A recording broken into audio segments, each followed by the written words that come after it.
لو بتعمل كده في تسويقك مشروعك في خطر.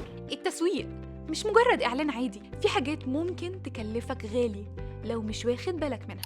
أول غلطة إنك تستهدف جمهور مش مناسب ليك. لو بتوجه إعلانك لناس مش مهتمية بمشروعك أو منتجك ده هيدمر جهودك.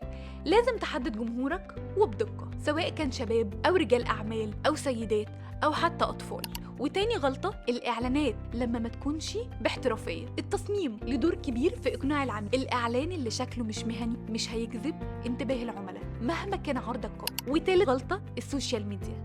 النهاردة مش ممكن تنجح لو مش موجود على السوشيال ميديا. لازم تبني حضورك هناك وتكون نشط.